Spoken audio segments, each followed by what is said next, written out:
This is the flagship chair from Branch. This is the Verve Chair, and media companies went crazy over this chair. 4.5 out of 5 stars. I would recommend this chair over Herman Miller, etc., etc. We keep it honest here, and I personally would not recommend this chair, especially when this chair exists. This is the ergonomic chair from Branch. It comes in at about half the cost of that one over there, and I think it is far superior in almost every way to the Verve Chair. As a matter of fact, this is one of my top chair picks in that $300 price point. You're gonna see this chair come up in future videos. Let me go ahead and break down the Verve Chair, and I'll explain why. Let's get honest.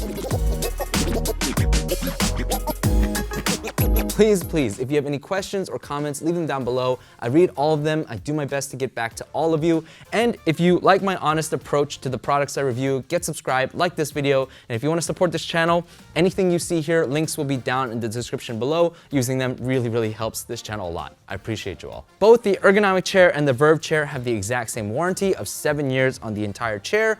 And both chairs get a 30-day return policy. However, you have to break both of them down and you have to pay a flat $35 shipping fee to be able to ship it back to Branch. So the return policy is just okay. Starting from the bottom and working our way up, the casters on this chairs are carpet casters, and as you can see, it rolls extremely well. The legs on this chair are beautiful. They are color matched to the entire frame of the chair. They're nice fat legs, and so if you're somebody who likes to put your feet up on the legs and roll around throughout the day, then it's gonna be an excellent option for you. For features under the chair, we'll start on the right side. Here, around that butt, under the butt hip area, there's a tab, and if you pull it, it's gonna adjust your height. And then here under your thigh, there's a knob, except it sits parallel to the seat bottom, and it spins inward like this and outward like this. Inward is going to increase your tilt tension to the maximum, so when you try to tilt back, you're barely gonna be able to tilt, and if you really wanna go back further, you're gonna have to put a lot more muscle, or you're gonna have to use a lot more muscle in your upper back and your legs in order to tilt back. Now, if you get 5 different settings, and if you go ahead and loosen all 5, then when you tilt back, no effort, you'll tilt back in your chair. Now, this is the first area where I find the Verve Chair to be inferior to the ergonomic chair. You see, on the ergonomic chair, they don't give you a tilt tension setting, right? It's just locked or unlocked.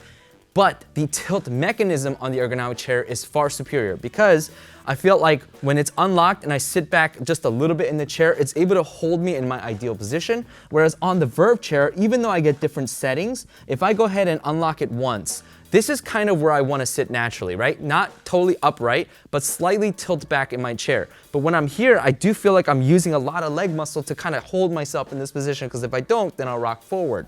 But if I go back another level, well then now I'm going back too far. So I feel like I'm not able to really dial in where I want, and for that reason, the tilt mechanism on the ergonomic chair feels far superior than the Verve Chair.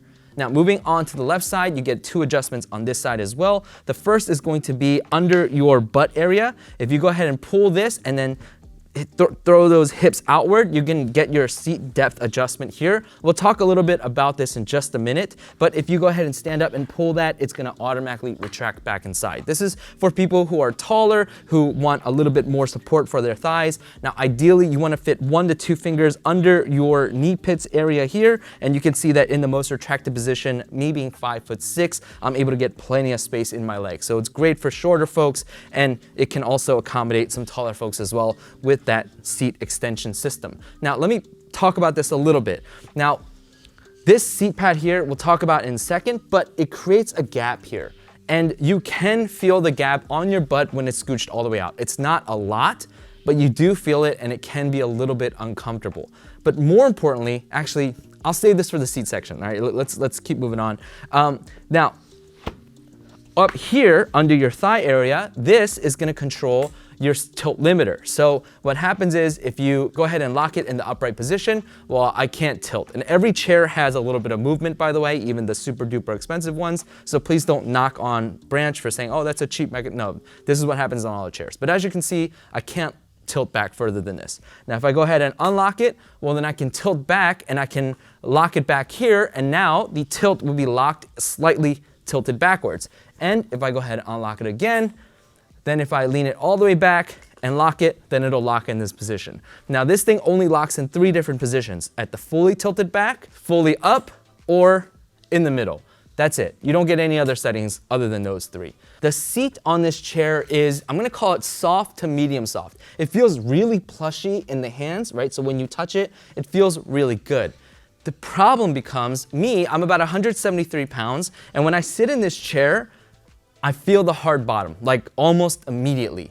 And here's the thing, if you're taller, it gets worse if you pull out this seat pad and scooch all the way back. There's even less padding back here, like it kind of dips in, and I feel like you can feel the hard bottom even more back here, which is a little ironic because you would imagine that if you're taller, you're probably gonna be a little bit heavier, but if you're heavier, then you're gonna feel the bottom of the chair a lot faster. I was worried that the shape of the arm might get in the way of ergonomic rebels who like to occasionally sit maybe leg under leg or even tuck both legs under, but as you can see, the arms don't really get in the way, and you can also raise them up to get a little bit more clearance if you need that as well. If you need that as well. The armrests on the Verve are the most universally hated thing about this chair. Every review talks about how bad they are, and for good reason. This is a $600 chair, so you expect a lot of adjustability out of the arms, but on the Verve chair, all they do is go up and down, and that is it. And the seat and the arm pad here is just okay. Compare that to the ergonomic chair, which is half the price. The armrests are able to move forward and back, and you can control the width of the armrest as well. The Verve chair, all you get, again, is just up and down. The backrest on the Verve chair is made out of fabric, and it's got a lot of holes in it, so it's got some breathability. And when it comes to the feel of the backrest, it feels like it's a really taut, really stretched out piece of fabric that you're kind of bouncing and sitting on top of, compared to the ergonomic chair's back, which is more of a mesh fabric. And when you sit on that, it feels like it's kind of hugging your back. Now, one is not better than the other. It's more about personal preference. Are you somebody who likes to sit up in your chair? Because if so, the Verve chair might be for you. But if you're somebody who likes to be hugged by your backrest, who kind of likes to sink into it, you're not all the way back here, but you sink into it just a little bit, then something like the ergonomic chair or the millions of other mesh back chairs might be for you. Now, when it comes to the shape of the backrest, I'm 5'6", and I can get a lot of room inside of this chair to spread out in it. Just keep in mind that the edges are extremely hard. There's no padding whatsoever. And so if you're somebody who's taller, who's got broad shoulders, you might find these hard edges digging into your back. The lumbar support on the Verve chair goes up and down, and that's it.